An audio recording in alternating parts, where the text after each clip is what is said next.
Good morning and welcome to Unity Spiritual Center here on the South Hill. Glad you could join us this morning.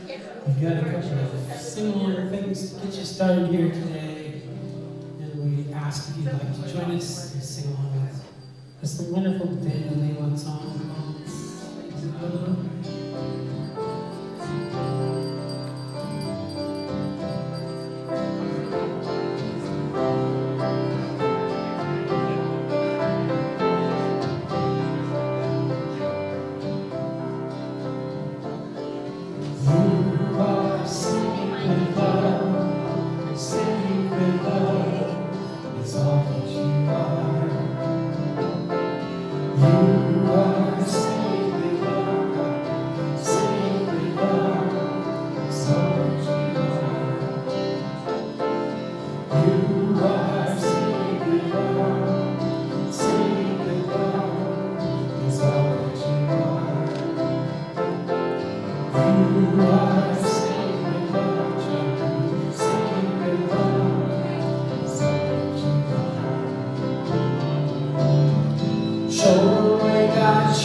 Great job.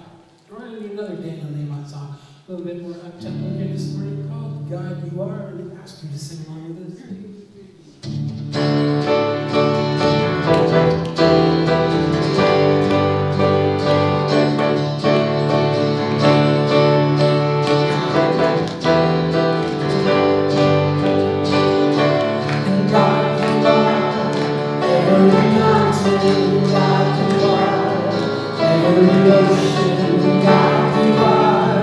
Every canyon, every inch, every sky.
Welcome everyone to Unity Spiritual Center, and also welcome those of you joining us online this morning. Here at Unity Spiritual Center, our mission is transforming lives and inspiring people to make a positive difference in our world. My name is Charlie Carr, and I'm platform assistant this morning. If you would, please make sure your cell phones are on silence, and if you'd like, you can check in to tell the world you're here and let them know that they can tune into Unity Spiritual Center live online. We will begin our time together today by sharing our opening affirmation. I'll say it once, and then we'll all join in and do that together. There is only one presence and one power active in my life and in the universe, God the Good, together. There is only one power active in my life and in the universe, God the Good. This is Unity's foundation principle. One presence, one power, one life living through and as each one of us. This morning we will hear from Dr. Jane, who will be sharing the Sunday message entitled The Contagious Heart. Yeah, and then Dr. Gary will be leading us in meditation. And as we typically are, we are blessed musically this morning by Tani and Sean Wright. So if you are able, please stand and we'll sing our community song.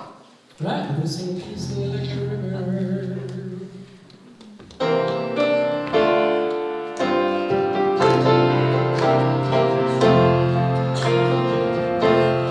I got peace like a river. I got peace like a river. I got peace like a river in my soul. Well, I got peace like a river.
Good morning to all of you here and to those of you online.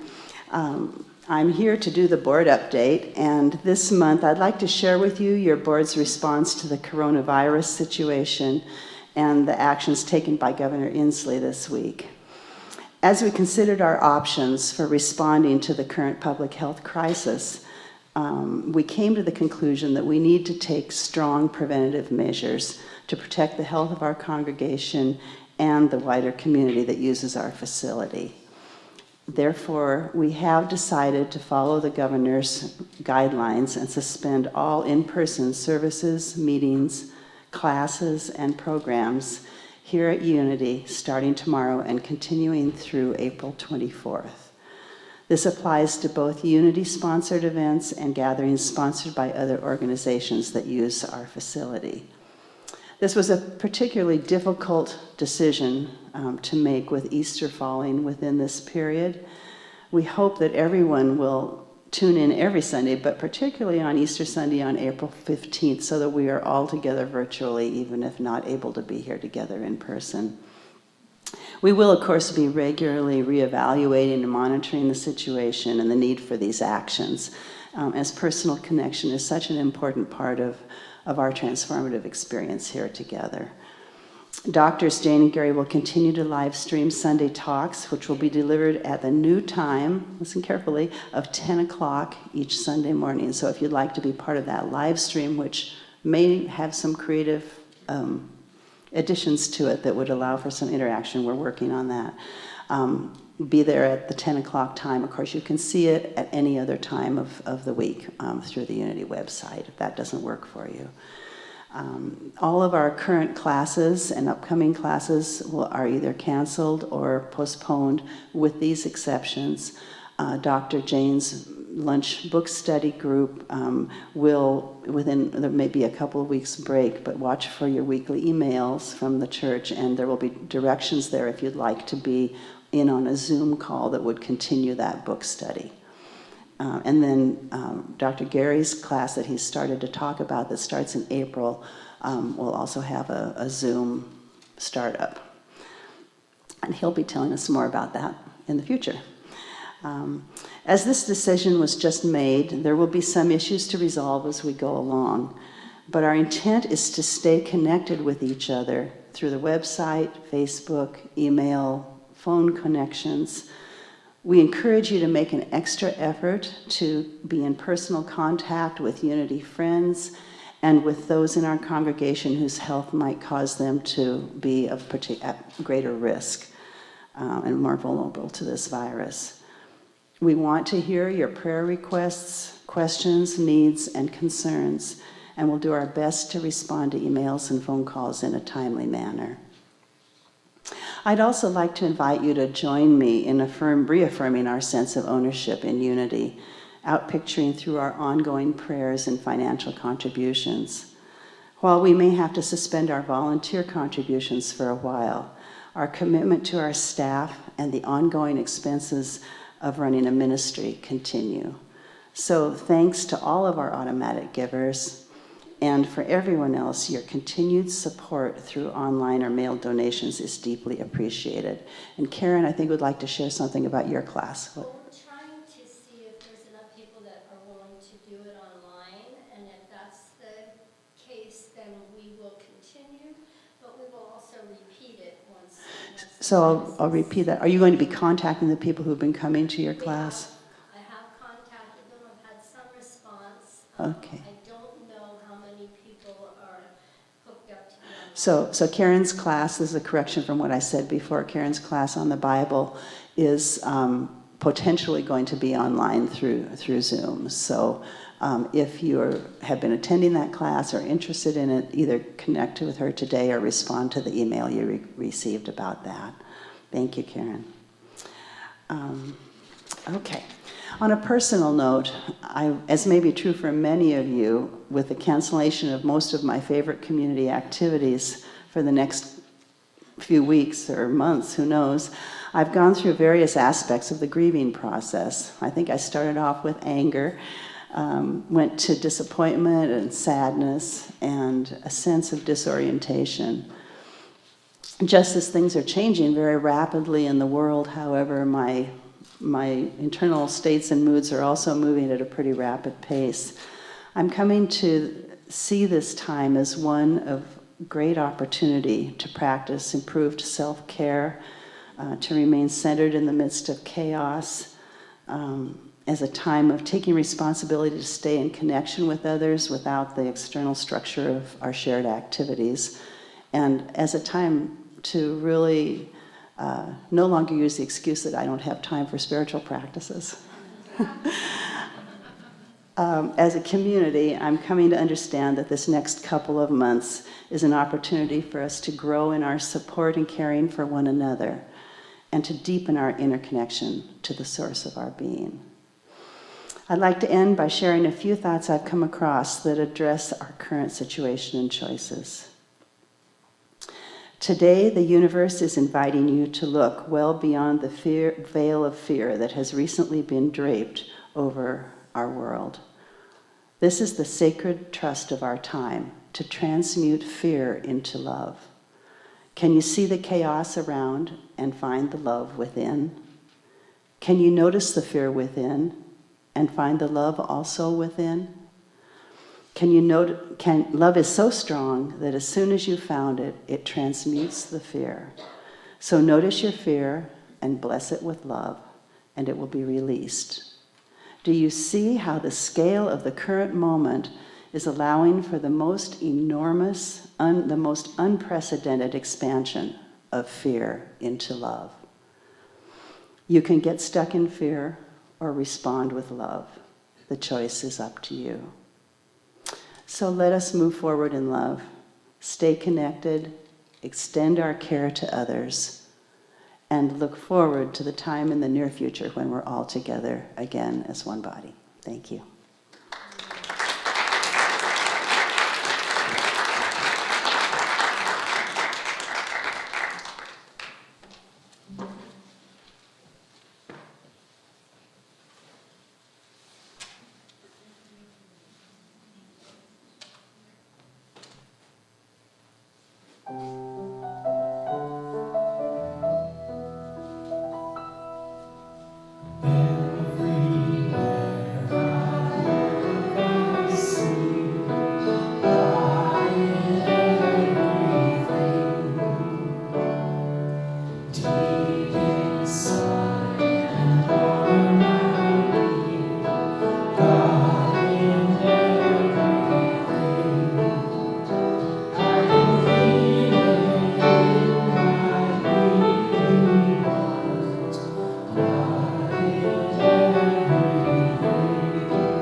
So let us begin our meditation experience by breathing together.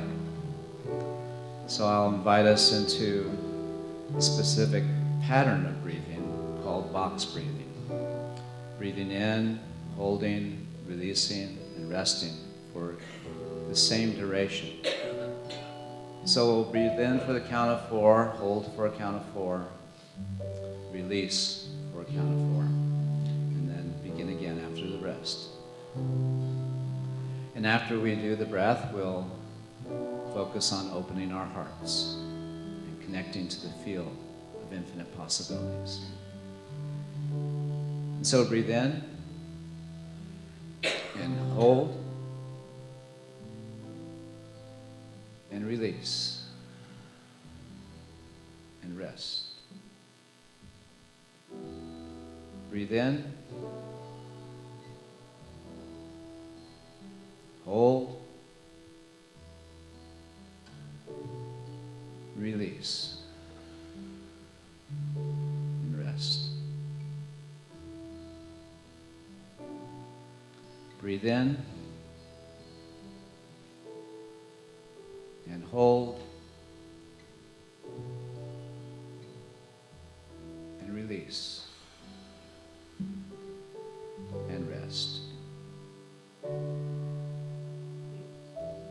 Once again, Breathe in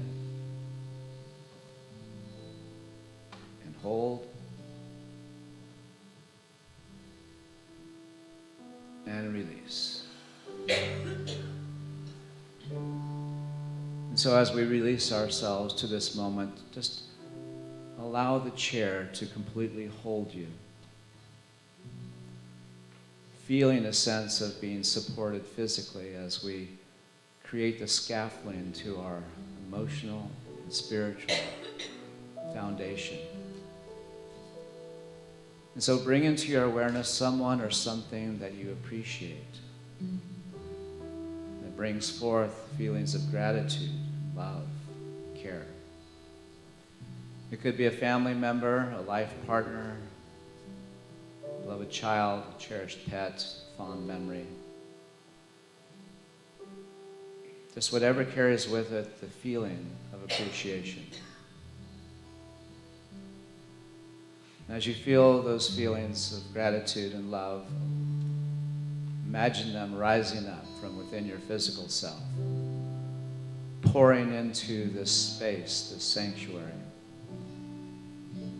creating together an energetic field of heart-centered coherence. And as we feel our connection to this field, we feel connected to each other. And so we abide in the awareness of our connection, of our oneness.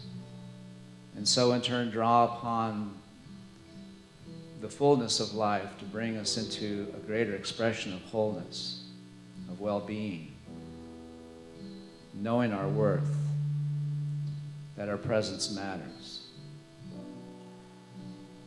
And so we connect up to this part of ourself, our higher self, our infinite and eternal self. We connect up to this field of infinite possibilities that awaits our recognition, our witness. And so we connect up to love, to the greatest power that we have to bring into our own individual personal life. Love is letting go of fear. And as we open our hearts to the depth of God's love, knowing that behind whatever anxiety or worry or care is our love, is the love of God. And so now let us enter into an even deeper awareness of that love that comes beyond the words, that comes in the silence.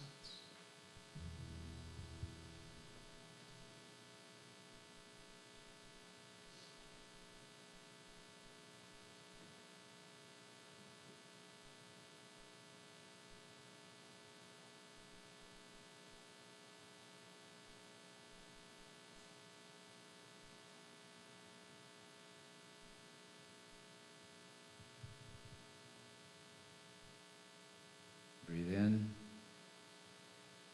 and release. Breathe in and release.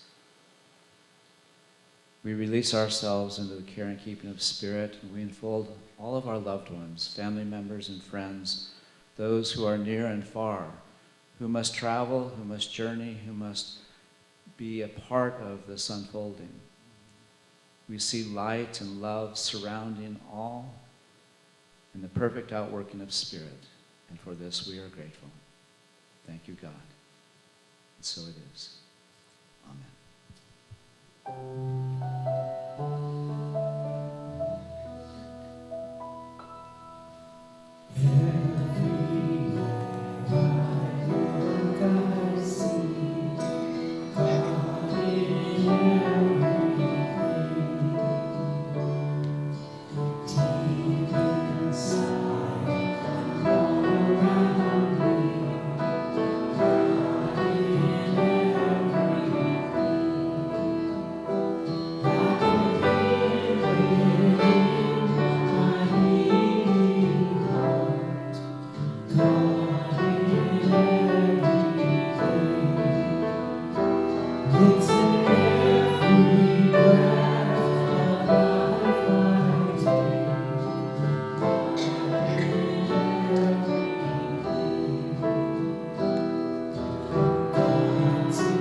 Thank you. That's a good reminder, isn't it?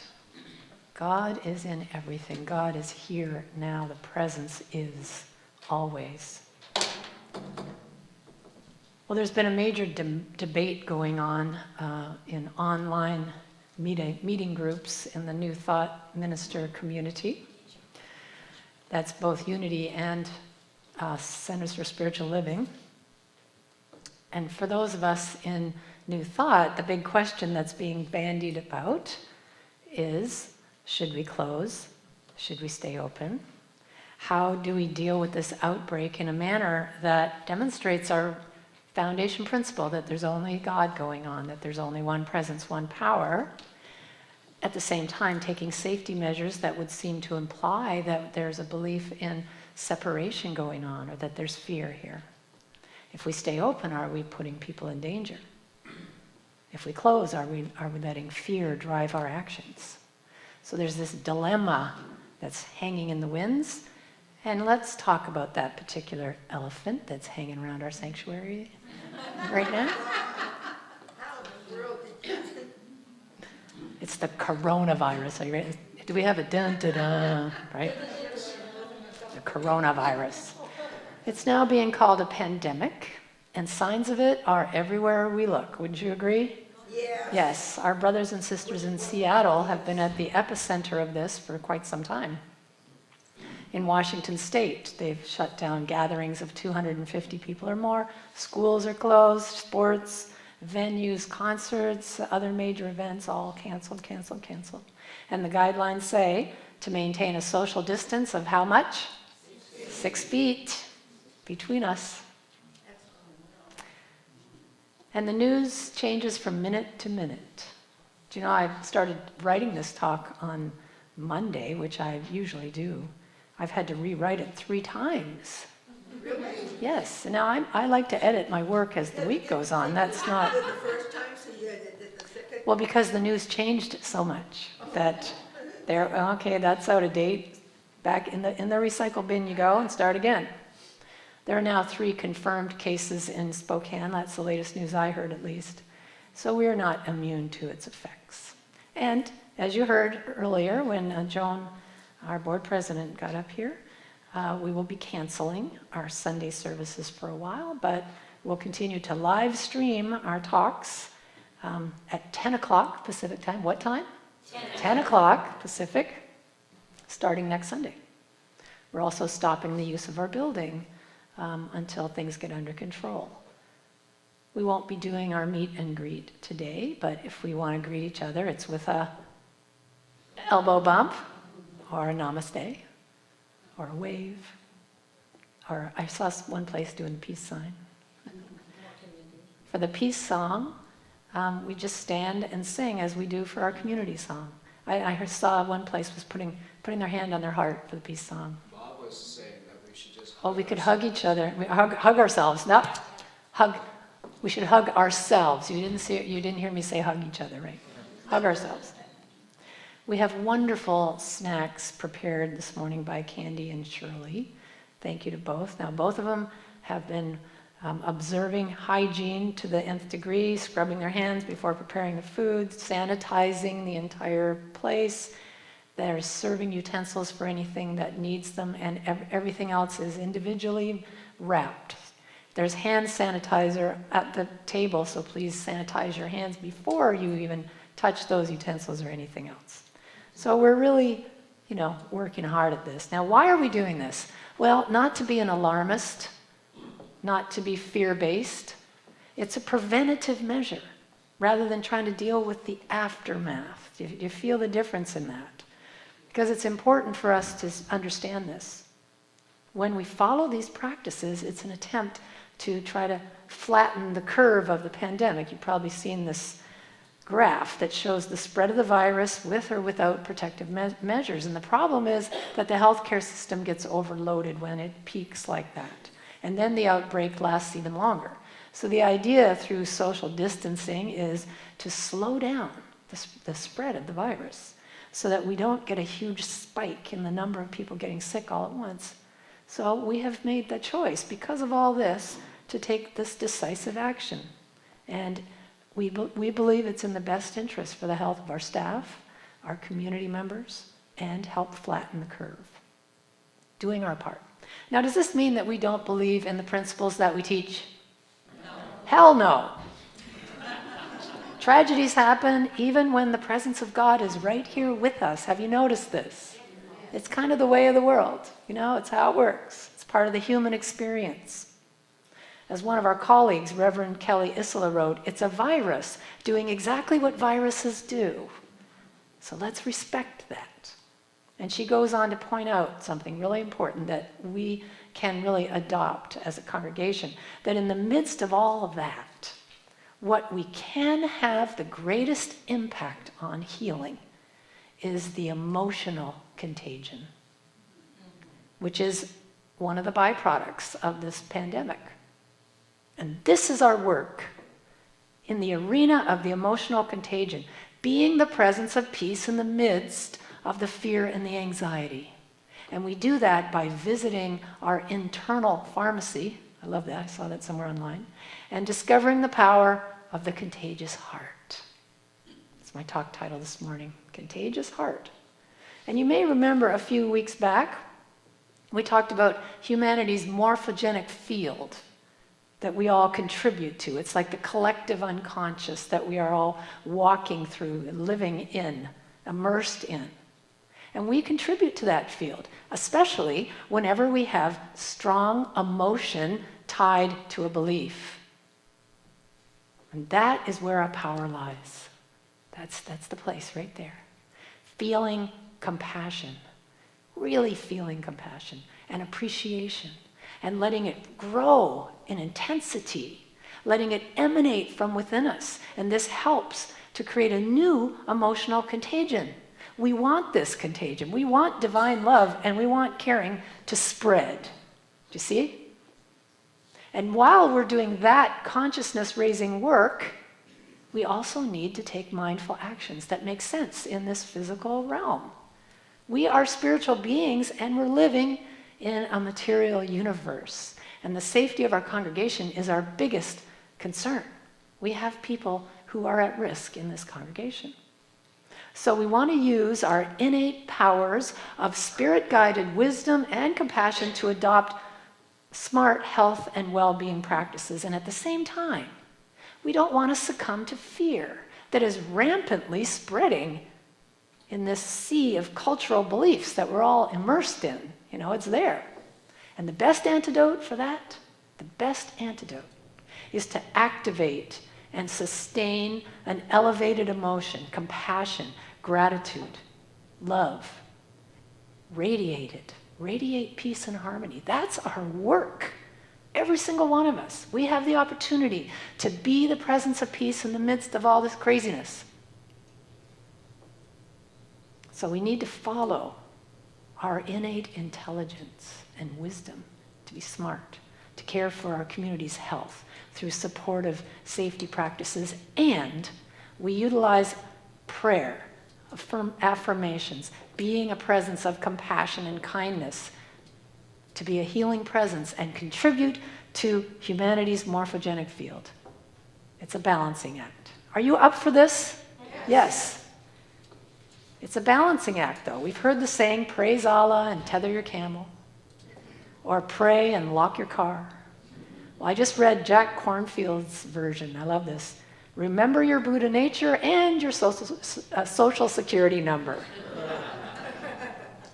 So it's about taking action with this double vision, knowing the truth that God is source, all the while dealing compassionately with what is showing up in the world of form. So one of Unity's basic principles, we create our experience of life through the thoughts we routinely think, through the beliefs that we filter our life through. Now, I don't know about you, but I love this principle when things are going my way. See? When things are showing up in my life that I like to take credit for them. But what about when something like this shows up? Something that's a little less desirable, that I don't want to see happen. Well, now I might shift my thinking to something like, I must have messed up somewhere. I know this is my fault. See, something in my consciousness has drawn this to me.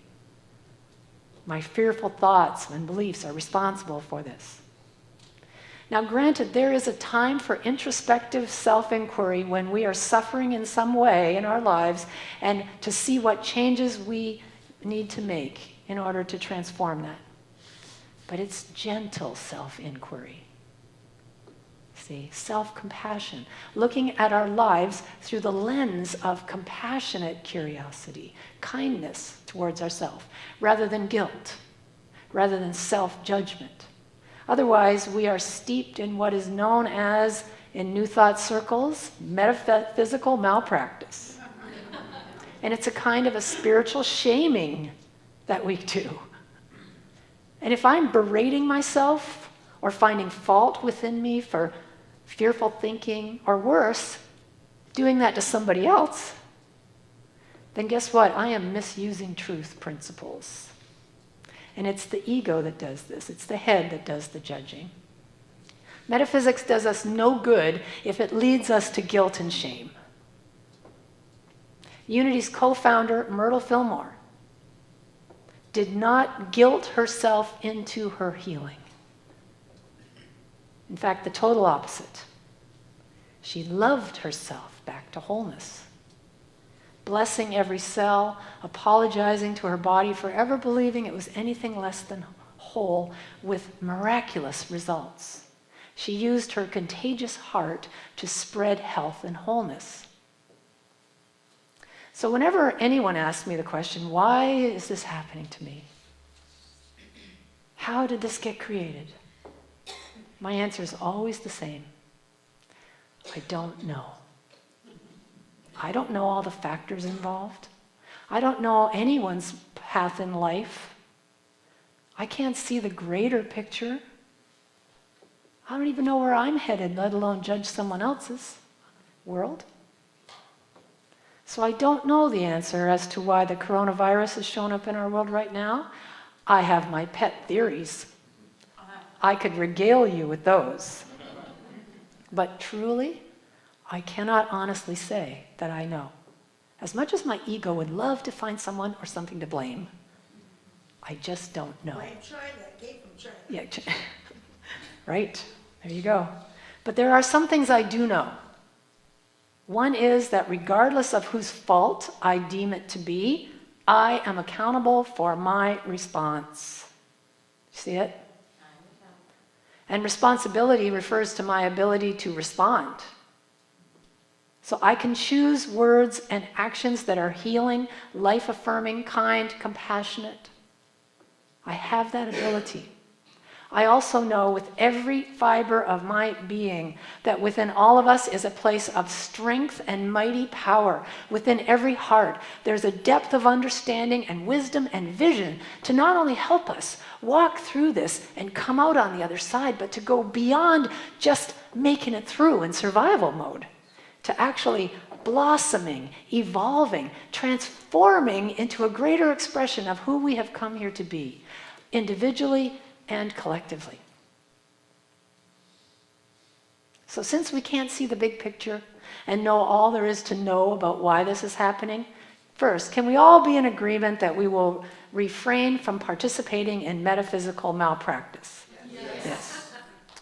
And instead, consult our heart and let compassion lead us. Because there are two aspects to this outbreak that we want to be mindful of, two elements that have made the disease rampant in some areas. The first is the physical nature of this virus. It's just highly contagious. The second, though, is the fear that people lay over it. Do you see it? Leading to negative effects that fear reaps. Panic, hoarding, based on a belief in scarcity. And make no mistake, fear can have a large impact on how we experience this whole thing. It even impairs our immune system on top of everything else if we're stuck in fear. But when the voice of fear starts to win out, that's when the voice of love must speak louder. And we're being called forth to this. We're being called forth to hold to the truth. God is our source, to be a compassionate presence in the midst of all the turmoil. So I want to suggest a practice, first of all, that we can all take up very easily that will help the situation in a couple of different ways. When we activate and sustain uplifting feelings of appreciation, compassion, joy, we contribute to the well-being of humanity. Well, it turns out those feelings need a minimum of 15 seconds to imprint onto the neurons of the brain. So here's what I'm calling all of us to take up as a practice. Whenever we wash our hands, we should be doing it for how long? 20 seconds. So every time we wash our hands, we start first by activating and then sustaining a feeling of gratitude the whole time that we're singing happy birthday twice. Or the face of God. I heard today that's a good one to sing, the Karen Drucker song. If we all took up this practice, it would be so cleansing on many different levels. Wouldn't you agree? On top of that, another of my colleagues, Reverend Rachel Simpson, wrote this. This is a time for us to increase our compassion. And she has, for instance here, being patient with someone you think is underreacting or overreacting. It's a good place to start. It's also a time to deepen our spiritual practice. Spend time in prayer, meditation, activating and sustaining gratitude, compassion. Be in the silence. Listen to your heart. And it's time to be aware of the ways that we can each contribute to raising the common good. Listen to your heart. It'll tell you how. Take action that creates safety and healing for all, like washing your hands often with gratitude. So I want to end by sharing with you a reading that I saw posted on Facebook, and it's called Pandemic by Reverend Lynn Unger. And it's about this time of social distancing. Okay, where is it? There you go. And it goes like this. What if you thought of it as the Jews consider the Sabbath, the most sacred of times? Cease from travel, cease from buying and selling, give up just for now on trying to make the world different than it is. Sing, pray, touch only those to whom you commit your life, center down, and when your body has become still, reach out with your heart. Know that we're all connected in ways that are terrifying and beautiful. You could hardly deny it now. Know that our lives are in one another's hands. Surely that has come clear. Do not reach out your hands, reach out your heart. Reach out your words. Reach out all the tendrils of compassion that move invisibly where we cannot touch. And promise this world your love, for better or for worse, in sickness and in health, as long as we all shall live. So can you think of this time as a Sabbath? A long Sabbath, but a Sabbath nonetheless. Can we make this a sacred time of connecting to that deeper source and really, really listening? Take our spiritual practice to a deeper, deeper level than we ever have before. And bring forth the love in our hearts, knowing that that's our work. So I invite you to be the change. This is our time. This is our time to do it. Be a compassionate presence. Put feet under your prayers. Become a walking prayer. And don't forget to wash your hands. And that's that.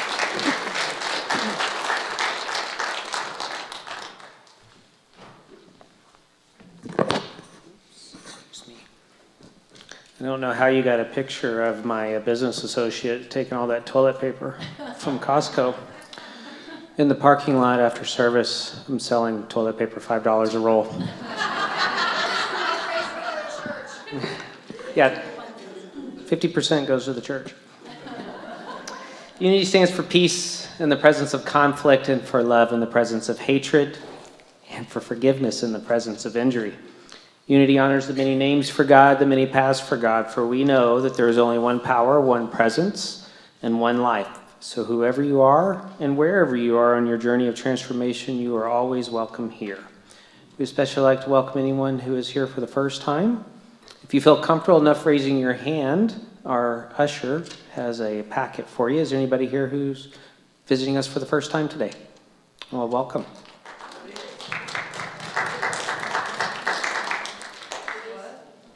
So on the packet is a form that if you would like, you can fill it out and drop it off in the love offering when that comes by.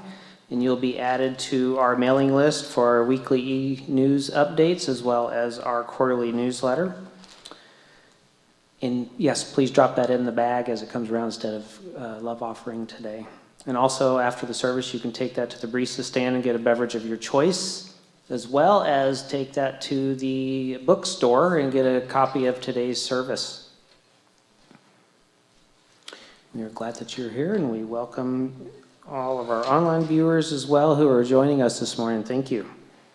So we are going to skip the welcome and greeting.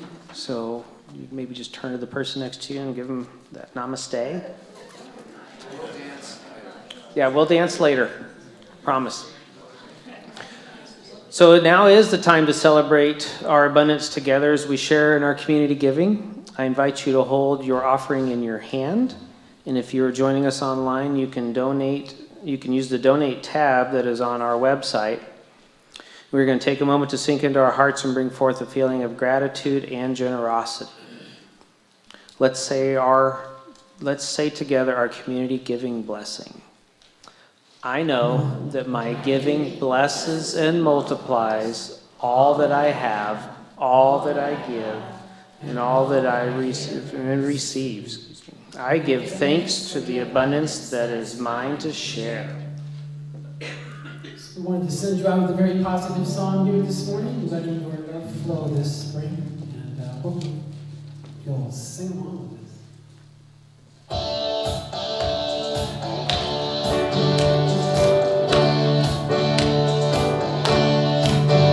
There's a reason for the sun in the sky. There's a reason why I'm feeling so high. Must be the season. See that those bright lights shine all around us. So let that feeling grab you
We give thanks.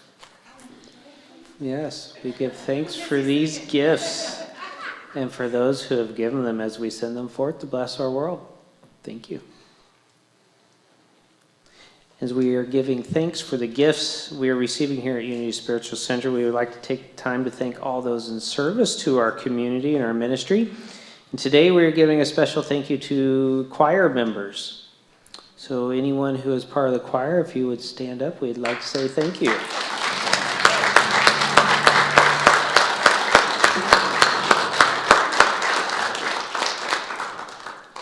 Thank you for your service. Yes.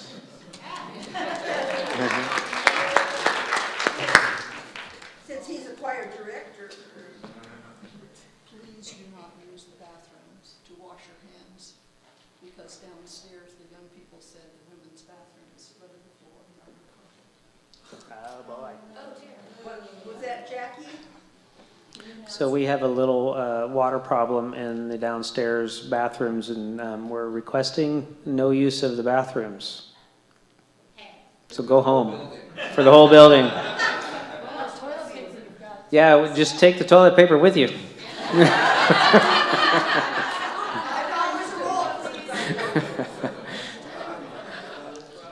So we've got a little overflow problem going on downstairs in the basement. So we did experience this a few months back, and it was a plumbing issue.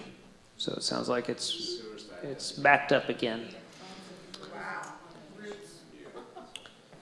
So we'll get that taken care of between now and April 24th. Does that mean there's a service on the 26th? We don't know yet. Oh. Well, yes, there is. We just don't know if it'll be 100% online or in person. Yes. All right, our chaplains today, I know are Cheryl Miller aren't. I think there was somebody else, but she was unable to make it today. Cheryl's here. Yeah, she's been back there with the children, but she will be up here after the service. And so if you have something that you'd like to celebrate or something heavy on your heart, she'll be up here and pray over that with you, and it'll be held in the strictest of confidence. There's also a form in the chairs in front of you that if you would like to put in a prayer request, you can do so. And we have a box at the back of the sanctuary here, as well as one out in the foyer.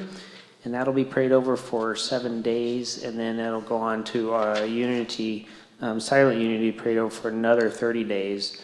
And there's also a form in the back of the seat in front of you for if you know of anybody that'd like to be visited at a hospital, or somebody that is, at a hospital is requested a visit from one of our chaplains. Please fill that out and drop it in the prayer box as well.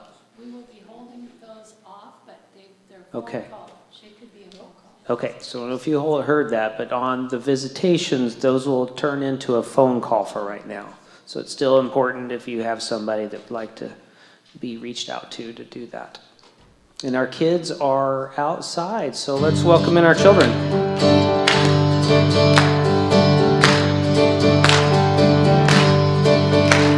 are singing for the stars alive. We are singing for the stars alive. We are singing for the stars alive. We are singing for the stars alive. We are singing. Oh, we are singing for the stars alive. We are singing. Oh, we are singing for the stars alive. We are singing for the stars alive. We were all kind of like just two groups today, and it was kind of cool. Hi, if you don't know me already, my name's Danica. I am with the YOU and as well as regional officer. But I wanted to let you guys know that we just had our training for kids camp. So we have counselors, but we also kind of need kids. So if you have a child from age 7 to 11, think about sending them to kids camp. Think about it now, because it does cost some to go to camp, but if you think about it now, we can start fundraising. There might already be funds to just send your kids. So please hold that in your thoughts. It's in June, so keep thinking about it. Thank you guys. Also, I don't know if they made an announcement about it, but please don't run water right now. It is backing up in the basement. So thank you. No, Jackie already said that. Awesome. Cool. Yes. Sounds good. Well, we are very grateful for all of our young ones here and our older ones. Thank you. Yes, and for all of those that are helping with our youth ministry, thank you.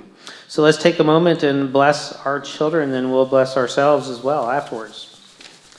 All right. Be the love you are, sing the song you hear, share your joy of life with people far and near. And for ourselves, be the love we are, sing the song we hear, share our joy of life with people far and near. All right, you guys, if you'll go find the person that you came with, that'd be great.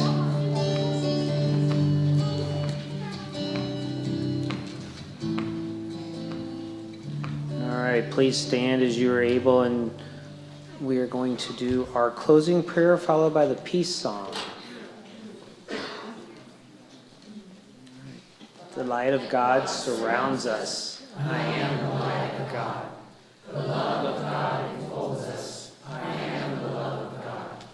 The power of God protects us. I am the power of God. The presence of God watches over us. I am the presence of God. Wherever we are, God is, and all is well. And that's the truth.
We'll see you online next Sunday at 10.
Happy late birthday to you too, though. Thank you for all you do.